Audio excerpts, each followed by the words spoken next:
Muchas gracias, sean todas y todos bienvenidos y bienvenidas a este espacio de interlocución digital, a esta primera jornada académica de Derecho Digital, que se trabaja en coordinación la Universidad Autónoma de Nayarit, la Universidad de Colima, la Academia Juan Velázquez y la Asociación Nacional de Facultades y Escuelas de Derecho. Agradezco a la doctora Rocío Victoria Flores Vázquez, directora de la Unidad Académica de Derecho de la Universidad Autónoma de Nayarit, la gran distinción por la apertura de estas jornadas académicas, que es un hecho histórico, no solamente para su unidad académica, sino también para nuestra Facultad de Derecho. Gracias, doctora Rocío, por esta oportunidad y este espacio. Y bueno, comentar a quienes nos están sintonizando, esta transmisión no solamente se hace en el Zoom, con este grupo de personas, sino que también se está transmitiendo en vivo a través del Facebook oficial de la Universidad Autónoma de Nayarit, de la Unidad Académica de Derecho y de la Facultad de Derecho de la Universidad de Colima. Gracias a los estudiantes, docentes, público en general y juristas que desde cualquier parte del mundo nos están sintonizando en este evento. Para dar inicio con esta primera sesión, vamos a dar la bienvenida al doctor Jesús Parets, que nos va a compartir en esta primera mesa el tema intitulado Derechos Digitales y su vinculación con derechos de autor. Voy a proceder primero a explicar la dinámica de esta mesa y posteriormente leeré la síntesis curricular del doctor Parets para dar paso a su intervención. El doctor Parets tendrá un promedio de 35 minutos para su disertación y tendremos un espacio de 15 minutos aproximadamente para recibir las preguntas o los planteamientos que aparezcan en el chat de esta plataforma Zoom. Se las comunicaré al doctor Parets, las leeré de una por una para que él pueda dar respuesta puntual a las mismas. Una vez que se agote esa sesión de preguntas, pues concluiremos nosotros esta primera mesa de esta jornada académica de Derecho Digital. Dicho lo anterior, reitero a nombre del comité organizador, doctor Parets, el hecho de que haya aceptado gentilmente la invitación para compartir con nosotros sus vastos conocimientos. El doctor Jesús Parets Gómez es doctor en Derecho, miembro del Centro Mexicano de Protección y Fomento de los Derechos de Autor, SGC, autor del libro El Proceso Administrativo de Infracción Intelectual, coautor del libro La Propiedad Intelectual en la Era de la Globalización, una mirada en el ámbito universitario. También es autor de la obra Teoría y Práctica del Derecho de Autor, entre otras publicaciones.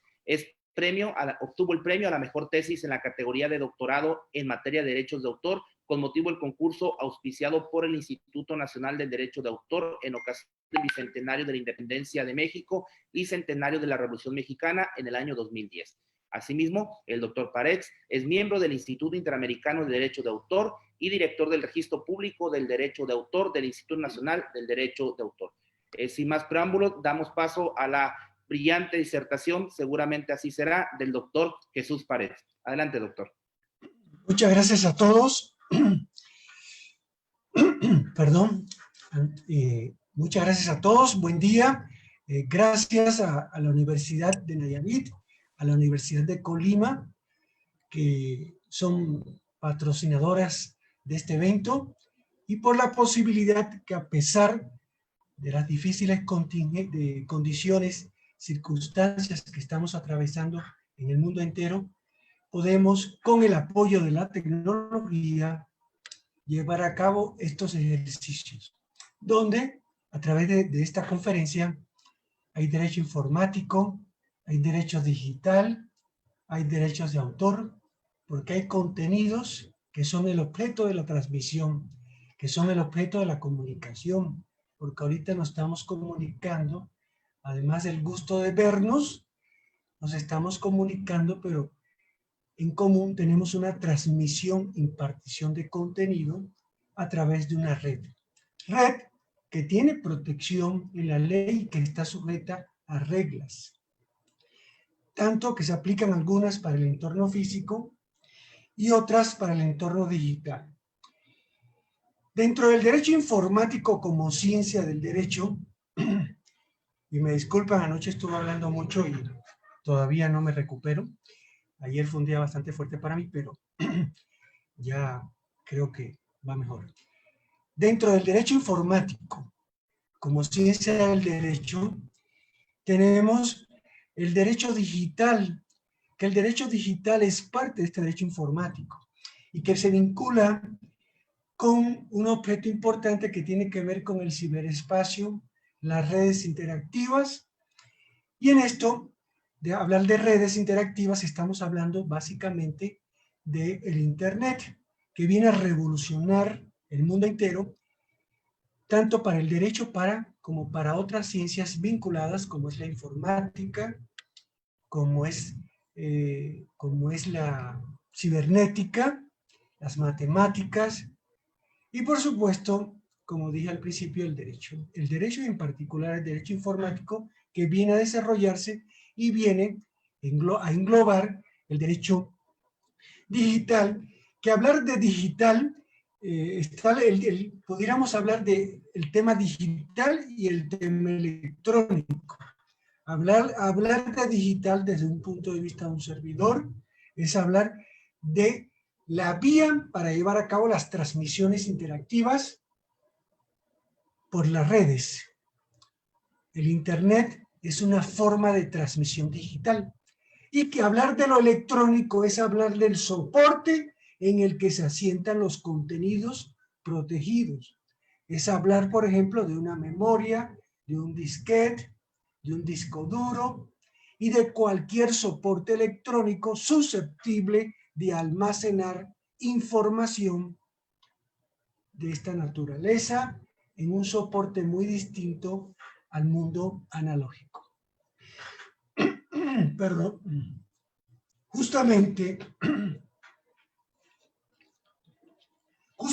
cuando hablamos de derecho digital, cuando hablamos de derecho informático, el Internet, se involucran derechos de autor, porque esta plática tenemos que exponer en breves minutos este vínculo, esta relación que existe entre, por una parte, el derecho digital y por otra parte, los derechos de autor. En el mundo del entorno digital, al haber transmisión de contenidos, muchos de ellos están protegidos por la propiedad intelectual. Un gran universo son protegidos por la parte de los derechos de propiedad industrial, que tiene que ver con el mundo de las marcas, como signos distintivos, en todas las modalidades de signos distintivos, avisos comerciales, nombres comerciales, que también se manejan en las redes. Justamente esta plataforma en la que estamos ahorita, que es el Zoom, tiene su marca registrada, por supuesto, y es hablar de derechos que tienen que ver con otras titulares, como es el derecho de invenciones, que se involucran en las redes. Pero es hablar, por la otra parte, de la propiedad intelectual en sentido estricto, que tiene que ver con los derechos de autor y otros derechos relacionados, en los que al transmitirse, al emitirse, al subirse un contenido protegido por propiedad intelectual, en este caso me voy a referir de manera particular a derechos de autor, está sujeta a normas, a reglas, a un ordenamiento protegido, de forma tal que, si bien es cierto, cada uno de nosotros tenemos la libre disposición, la libre facultad de subir y de poner a disposición de los usuarios de las redes cualquier contenido, también lo es, que bueno, en el caso particular de los derechos de autor, existen normas, se regulan los actos de disposición de estos contenidos que deben obviamente ser respetados. Cuando hablamos de, por ejemplo, cuando se digitaliza, cuando se copia un contenido, una obra literaria, musical, una imagen audiovisual, cualquier contenido que se sube a la red, ahí comenzamos hay un acto propiamente de reproducción. Al mismo tiempo, cuando ese contenido se aloja en un espacio de la red, hay un acto de almacenamiento de ese contenido protegido en un entorno digital. Al mismo tiempo, cuando se quiere ver, conocer ese contenido, estoy investigando sobre derechos de paternidad en pugna. Entonces, me interesa ese artículo, lo bajo, lo consulto, estoy emitiendo un acto de reproducción de esa obra. Hay también un derecho que se involucra que se llama de comunicación pública, que la comunicación pública, por definición de la Ley Federal de Derecho de Autor, es el acto por medio del cual la obra se pone al alcance general de todos, por cualquier medio y de cualquier forma, porque cuando se reforma la ley en el 96, justamente fue la intención, que la Ley Federal de Derecho de Autor se adaptara a los cambios tecnológicos que se estaban produciendo. Por eso, y todo esto deriva, en el año 1996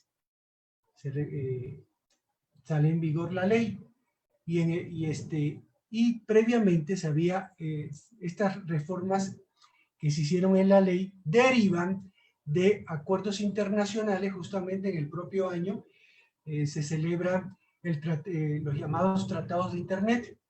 Uno de ellos se conoce como TODA, que quiere decir Tratado de la Organización Mundial de la Propiedad Intelectual de Derechos de Autor, y justamente este tratado va a adecuar todas las regulaciones históricas del derecho de autor a las nuevas tecnologías, a los adelantos tecnológicos. Por eso, este tratado contiene algo que se le conoce con el nombre de agenda digital. La agenda digital regula básicamente, el primer derecho que regula es el derecho de comunicación pública, que históricamente este derecho estaba regulado de manera tradicional, y ahorita, en estos momentos, este tratado habla de comunicación pública interactiva. ¿Por qué? Porque justamente se refiere al Internet, donde las personas pueden interactuar en la red desde el lugar y en el momento que las veces que así lo deseen. Y normalmente, anteriormente, cuando queríamos interactuar con un contenido, nos sujetamos a una programación. Y entonces, por ejemplo, íbamos al cine a ver el día que se ponía la película. Íbamos al teatro a ver el día que se presentaba esa obra dramática. Ahorita, con las comunicaciones interactivas, podemos ver ese contenido audiovisual, cinematográfico, el día, el momento que queramos, como Netflix.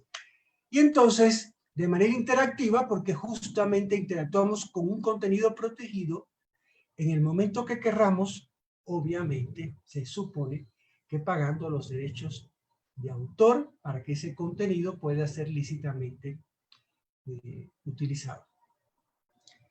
De forma tal que este tratado también regula los derechos de reproducción y los derechos, en este caso, de almacenamiento. Cualquier disposición, cualquier contenido que está puesto a disposición de los usuarios, si bien es cierto, está a nuestro alcance, también lo es, que esta libre disposición no debe significar violentar disposiciones de derechos de autor. ¿Por qué? Porque justamente la Ley Federal de Derecho de Autor establece infracciones que se conocen por una parte en el artículo 230 como infracciones en materia de comercio, que son infracciones administrativas que sancionan con multa, entre otras conductas, los actos de comunicación pública, de reproducción, de almacenamiento, de disposición de contenidos protegidos en la red sin la autorización de sus titulares. Y por otra parte también hay infracciones en otro capítulo que se llama infracciones en materia de derechos de autor en el artículo 229, que también están vinculadas y que establecen distintos supuestos jurídicos que ahorita, por razones de tiempo, no me quisiera detener. Justamente, en el tema del derecho de autor, el derecho informático, el derecho digital, existen sujetos que tenemos responsabilidades en esta interacción. Y bueno, a nivel internacional ha sido discutido desde hace muchos años el tema de los proveedores de servicios, por ejemplo. La Comunidad Económica Europea en junio del año 2000 sacó una directiva sobre comercio electrónico. Y desde esa fecha, por ejemplo, en el seno de la Comunidad Económica Europea, se planteaba la necesidad de determinar, por una parte, la responsabilidad del prestador de servicio en la red, que no, en principio no debería ser responsable por estos contenidos ilícitos, sino que también se hablaba de una responsabilidad, después se ha hablado de una responsabilidad subyacente, en el sentido que, bueno, si bien es cierto, el proveedor de servicio, por ejemplo, ofrece en la red el servicio de hosting o alojamiento de esos contenidos, también lo es que el titular de cada sitio, de cada página web, también debe ser responsable, porque cuando suba algún contenido que lo ponga a disposición de los usuarios, cuente con la autorización correspondiente, o sea, un contenido propio que lógicamente está investido de todas las facultades para disponer de él. Es muy concurrente actualmente el tema de las infracciones en el entorno digital, derivado justamente por estos aspectos que estamos señalando, esta libre disposición de estos contenidos en favor de todos los usuarios, y porque a veces consideramos que porque está en la red, está a nuestra merced, a nuestra entera disposición, y no deben ser respetados los derechos de autor. Aquí vamos a hacer una pregunta de carácter general, que me la voy a contestar yo mismo. ¿Puedo disponer de un contenido, de una obra, vamos a hablar de un artículo que es muy concurrente con nosotros en el mundo del derecho, porque tengo entendido que somos abogados, todos me parece, de los que estamos convocados. En el mundo del derecho nos interesa un artículo que está en la red, y entonces podemos, en principio lo bajamos, vemos, revisamos más o menos su contenido y vemos que nos interesa, que puede ser utilizado para un trabajo, para una tesis, para una investigación que estamos haciendo. ¿Sería lícito o no sería lícito? ¿Violo algún derecho de autor? No violo. Bueno, hay una regla general en materia de derechos de autor que aplica al entorno del derecho informático, al derecho digital y al entorno digital de manera general.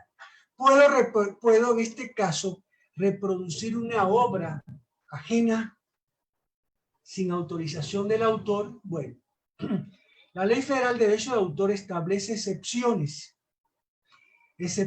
o limitaciones a los derechos patrimoniales de autor en su artículo 148, que establece distintos supuestos. Hay una regla a partir de una regla internacional que es conocida como la regla de los 3 pasos. Y esta regla internacional de los 3 pasos está contenida en el instrumento internacional más importante en materia de derechos de autor, que es el Convenio de Berna para la protección de las obras literarias y artísticas. Este convenio data del año 1886, ha tenido varias reformas y la última se le identifica como Acta de París de 1971, enmendada en 1979. 167 países en el mundo somos miembros de este convenio.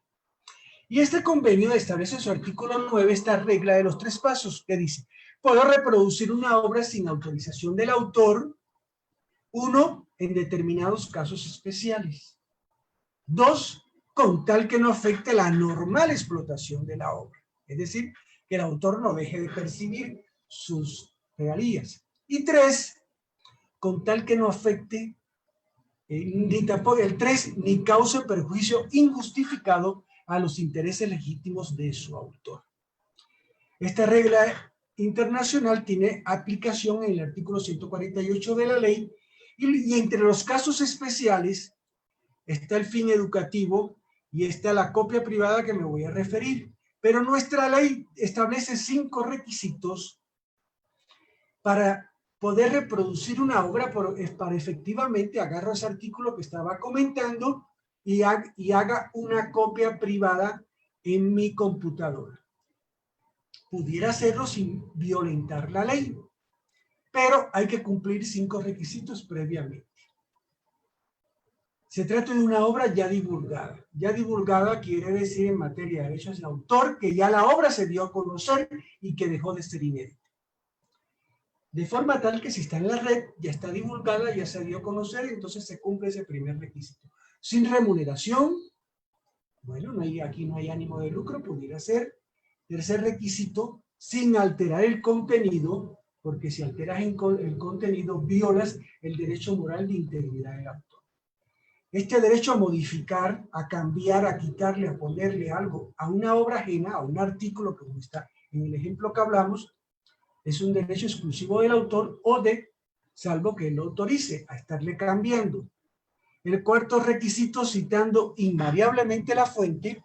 Y el quinto requisito, como bien dice también el convenio de Berna, sin que se afecte la explotación de la obra, sin que como resultado de esta explotación el autor no se vea afectado. Ahora, ¿cuáles son los casos especiales? El primero es el derecho de cita. ¿Puedo citar una obra sin autorización del autor? Claro que puedes citar todo lo que quieras, sujeto a una regla que dice siempre que la cantidad tomada no constituye una reproducción simulada o sustancial de la obra. Es decir, puedes citar todo lo que quieras, pero debe haber un límite, porque si mi obra, sí, la obra que estoy haciendo es la obra de la compañera, y la estoy citando, pero prácticamente si mi obra es la obra de la compañera, pues, ¿cuál obra? No tengo ninguna. Eso se llama reproducción encubierta. Entonces, debe haber un límite que aplique el sentido común, hasta qué punto incorporo de un contenido ajeno y hasta qué punto ya debe delimitarse lo que estás aportando. Hay otros supuestos que no me quiero detener. Me quiero detener nada en el tema de la copia privada. Yo en el entorno digital, efectivamente, seguimos con el ejemplo, me interesa ese artículo, lo bajo y lo almaceno en mi carpeta, le abro una carpeta dentro de la investigación que estoy haciendo para seguirlo consultando y para de ahí tomar algunos párrafos, algunas ideas que voy a citar y respetando las reglas del derecho de autor. Entonces, ese artículo hago esa copia privada. Pero me gustó tanto que lo voy a compartir con todos mis compañeros de la División de Estudios de Posgrado de la universidad. Pues no, ya ahí sería un derecho de reproducción en violación a los derechos del titular, que puede ser el propio autor o puede ser el editor. Entonces, la excepción es la copia privada que hace para un fin propio, pero eso no da derecho a reproducirlo. Así como cuando compras una licencia en el entorno digital, compras una licencia que ahorita necesitas. Esa licencia ampara la autorización para que la instales en la computadora. Pero no le está amparando a uno el derecho a reproducir esa licencia y compartirla con en otros equipos de cómputo o dispositivos. Copia privada. Hay un supuesto similar también para el tema del fin de investigación o docencia, que también cae en la excepción. Es una copia cumpliendo los requisitos antes mencionados. Hablar de derecho digital, hablar de derecho informático, hablar de derechos de autor también es hablar de edición electrónica. Es muy concurrente y mucho más ahorita por la situación lamentable que vivimos, y ha crecido en los últimos años el tema de la edición electrónica. Si bien todavía sobrevive a pesar de la piratería y todo el atentado a los derechos reprográficos de los autores y editores, ha sido muy concurrente en las universidades las publicaciones de artículos o de obras, de libros, de manera electrónica. Nuestra ley,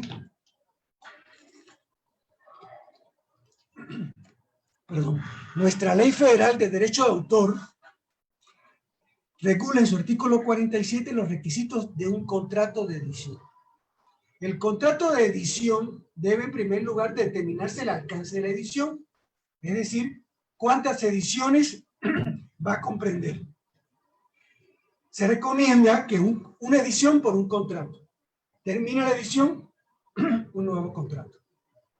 El segundo requisito, la cantidad de ejemplares.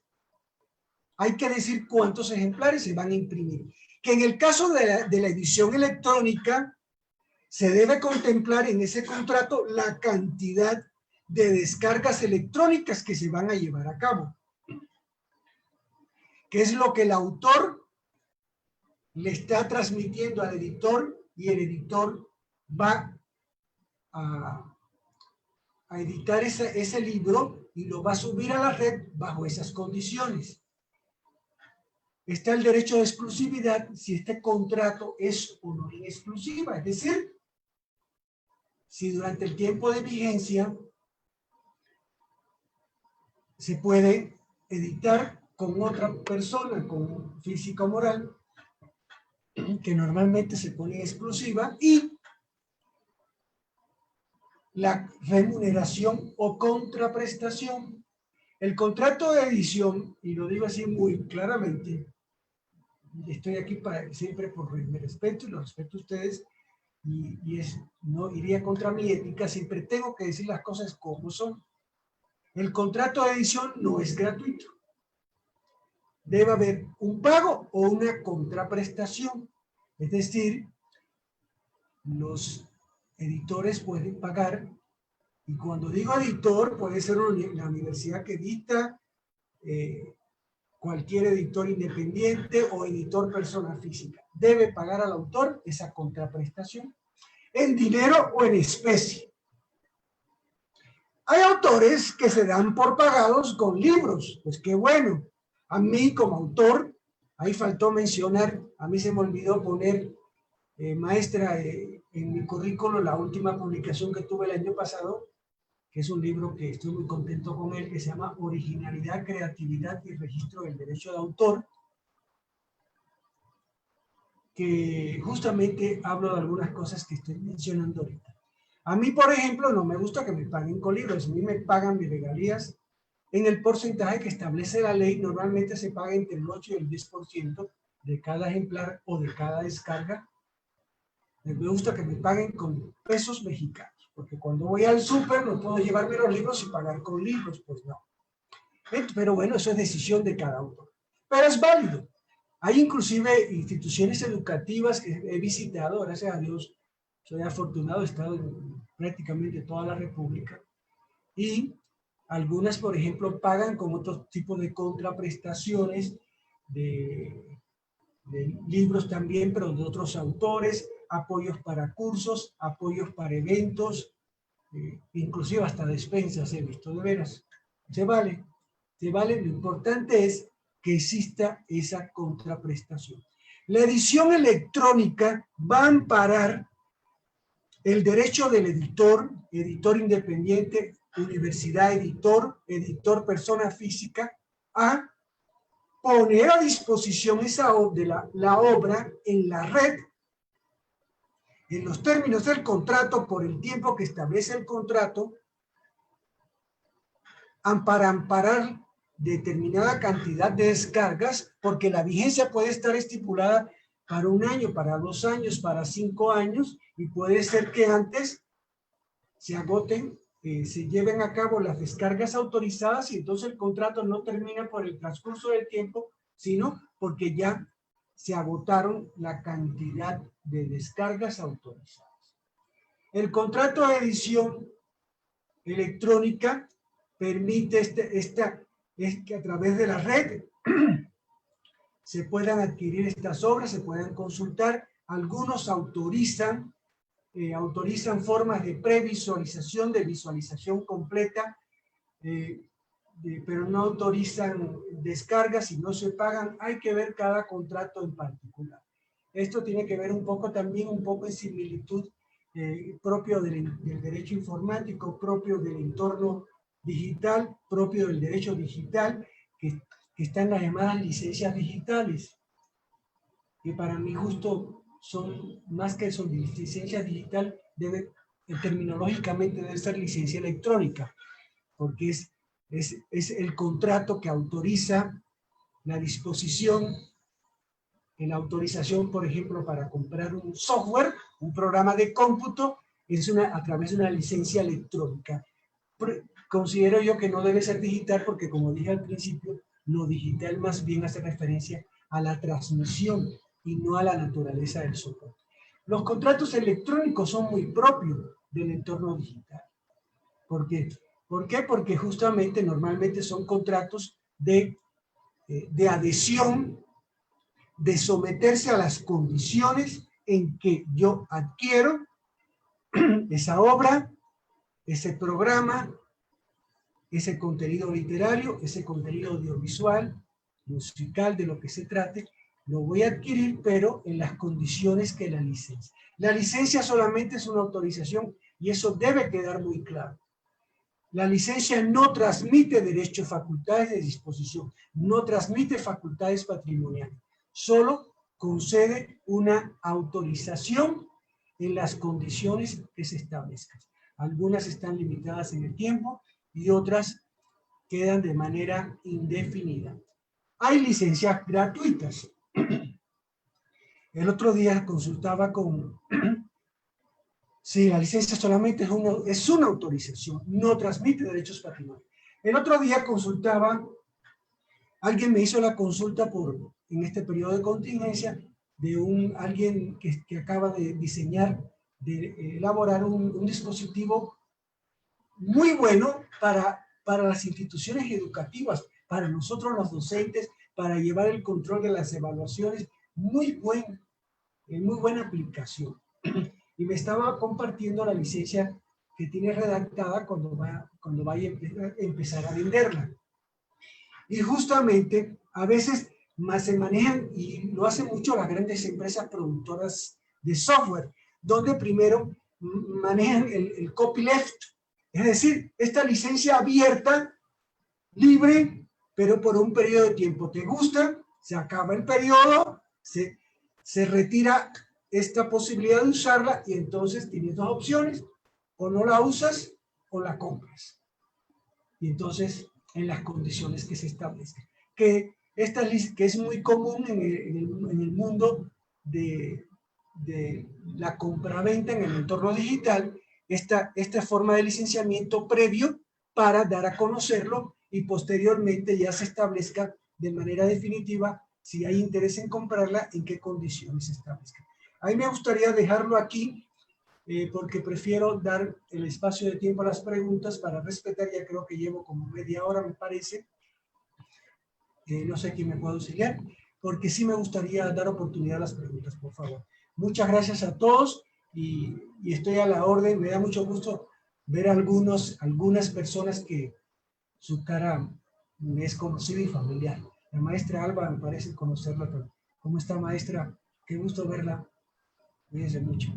Entre otras personas que he visto en el discurso de la plática. Creo que Samantha también nos conocemos, ¿no, Samantha? Bueno, muchas gracias, doctor, por su brillante intervención.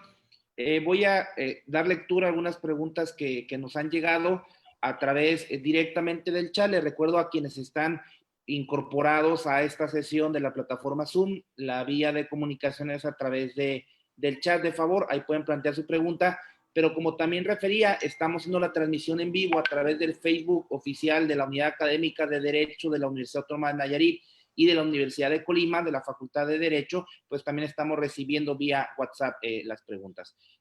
Nos hace una pregunta Liliana Macedo, doctor Paredes. ¿Cómo es que se da cuenta el autor cuando se hace uso de alguna obra protegida y cómo se hace efectivo ese derecho? Muy bien. Muchas gracias. Bueno, esto es, el autor tiene que cuidar lo suyo, su bebé, porque así la concebimos, es cuánto cuesta generar una obra, al menos que tenga calidad, ¿no? Porque sí es un esfuerzo creativo e intelectual grande. Entonces, una vez que nace, también se recomienda que se inscriba, haciendo yo mi comercial en el registro público del derecho de autor. Una vez que la tenga, y si esto sea una recomendación muy seria, no suban ningún contenido, ninguna investigación, nada, si previamente no lo tienen registrado en el registro público del derecho de autor.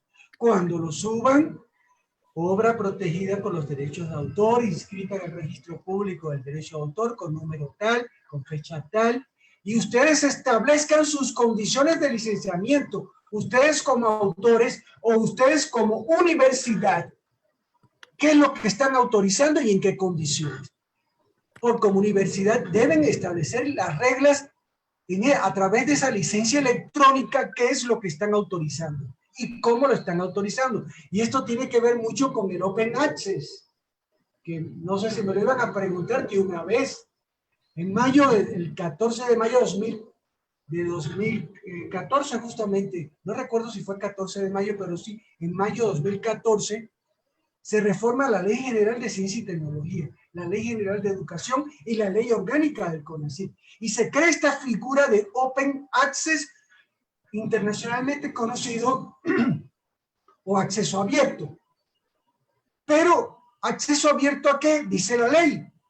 A contenidos, a investigaciones públicas o son contenidos que han utilizado infraestructura pública para generarse. Pero dice la ley, se puede accesar de manera a esta plataforma que se le llaman, son los llamados repositorios institucionales, con que la universidad, me imagino que ya los tienen, y si no tienen que trabajar fuertemente y deben tener sus licencias.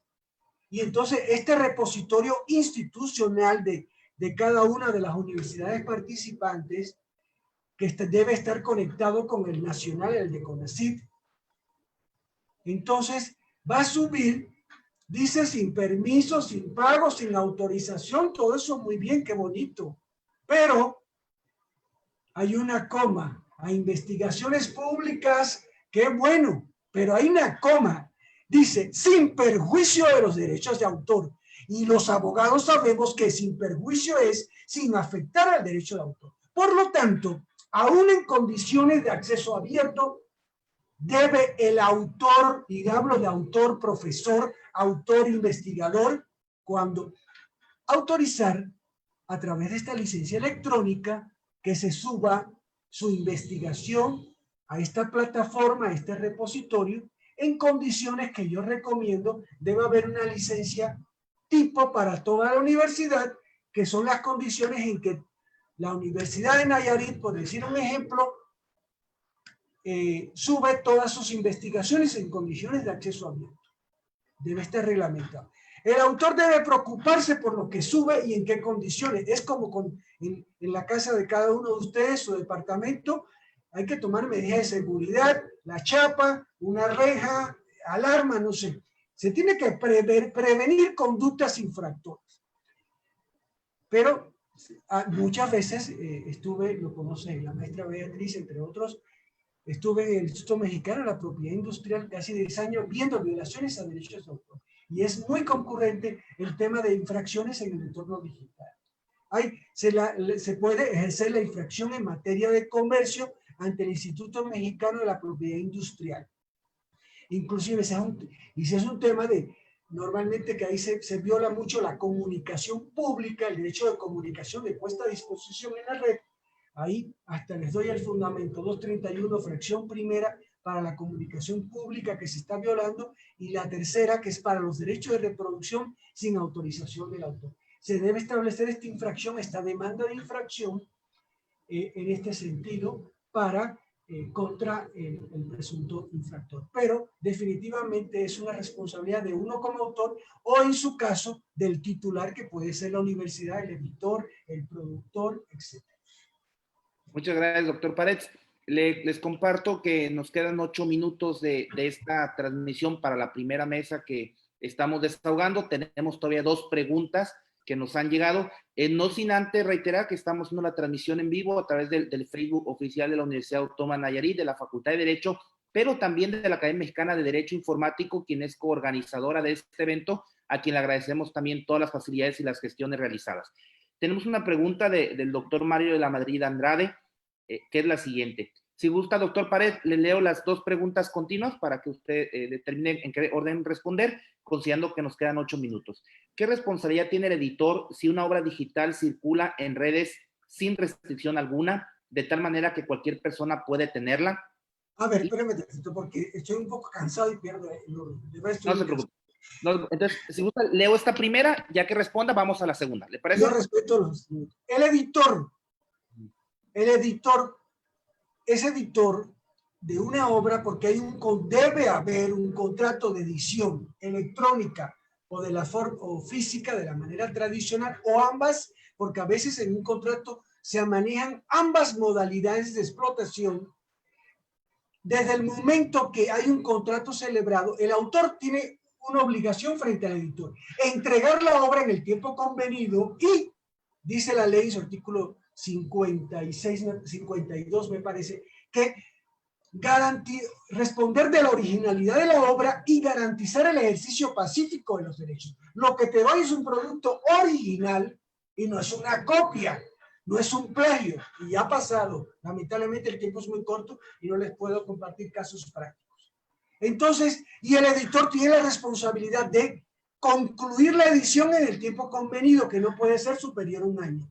Y la segunda, ponerla en circulación en un término máximo de 2 años. El editor tiene la responsabilidad de ponerla a la disposición para su distribución, comercialización, reproducción. Es responsabilidad del editor. Entonces, no quiere decir que porque sea editor la va a poner al libre albedrío, porque violaría los derechos que están establecidos en el contrato. La respuesta está en el contrato de edición que se celebra. Puede ser que el autor, muy generoso y todo, en condiciones determinadas, autorice todo, que bueno, pero así debe estar establecido en el contrato. La segunda, por favor. Sí, claro. ¿Qué sucede cuando la obra es robada y expuesta públicamente antes del registro? Aitsiri Díaz. Cuando la obra es robada, ¿y qué? ¿Qué sucede cuando la obra es robada y expuesta públicamente antes del registro? Mira, la protección en derechos de autor nace con la creación, no es como las marcas. Porque el registro es declarativo del derecho. El derecho de autor no nace con el registro, nace con la creación y fijación de la obra en un soporte material. El registro, justamente, en términos de su artículo 162, tiene 2 funciones. Darle adecuada seguridad jurídica al autor y aparte, como se hace un depósito de su obra ante la autoridad registral, darle adecuada publicidad. Aquí, a diferencia de las marcas que existe un derecho de prelación, yo quiero registrar una marca que se llama Osito, quién sabe cómo, y ya la persona me ganó y la pidió primero, entonces por prelación habría que dársela primero que la solicitó. En derechos de autor no hay prelación. Puede ser que efectivamente alguien se la apropie y el autor fue a registrarlo posteriormente. De todos modos, autor, lo importante es que como autor, en este caso hay que ir a un litigio, a un conflicto ante los tribunales competentes y acreditar que es el autor. Por eso cuando lo que vayamos a crear es importante todo lo que vayamos haciendo, ir documentándolo, ir dejando pruebas de la creación. Porque la creación no es así, ¿sabes? No. Hay pruebas, hay etapas, hay bocetos. En todo eso hay que conservarlo porque ante el caso de un plagio, ante una apropiación ajena, como el registro es declarativo y de buena fe, la persona va y manifiesta ser el autor. No, claro, no lee la última parte de la solicitud donde hay un recuadro que dice bajo protesta de decir verdad y apercibido de las penas de incurrir en falsedad. No obstante eso, no falta el que incurre en falsedad y manifiesta ser autor de algo ajeno. Entonces, en este caso, hay que impugnar esa constancia de registro en términos del artículo 214 de la ley y acreditar que la persona actuó de mala fe y, por lo tanto, porque eres el autor. Hay un tema ahí de prueba importante, pero el autor siempre debe tomar las medidas de todo lo que vaya creando en el entorno digital o físico, lo vaya documentando, porque nunca se sabe cuándo puede ser el medio de prueba para hacer convicción de la verdadera autoría. Muchas gracias, doctor Pared. De hecho, nos quedaron 3 preguntas todavía aquí pendientes. ¿Me alcanza otra más? Alcanza otra más, con mucho gusto. ¿Qué acción, David Eduardo Gutiérrez pregunta, ¿qué acciones legales se pueden tomar en contra de las páginas web que rompen los candados de seguridad de impresión de los archivos PDF? Mira, ahí hay las acciones, pueden haber civiles, penales. Lamentablemente el tiempo es muy corto, nada más le doy la referencia. Este tratado de la OMPI sobre derechos de autor tiene un capítulo dentro de la agenda digital, tiene un capítulo que se llama medidas tecnológicas de protección a las obras en el entorno digital. Entonces se está violando este tratado internacional y se están violando disposiciones de la ley en materia de protección. Definitivamente partiría de este tratado, lo aterrizo en la ley, a partir de ahí, lógicamente, cuando se rompe el candado, hay una infracción en materia de comercio, justamente en el artículo 231, fracción quinta, que establece que la conducta infractora consiste cuando se utiliza cualquier dispositivo con la finalidad de desactivar el mecanismo de protección de un programa de cómputo, por decir un ejemplo.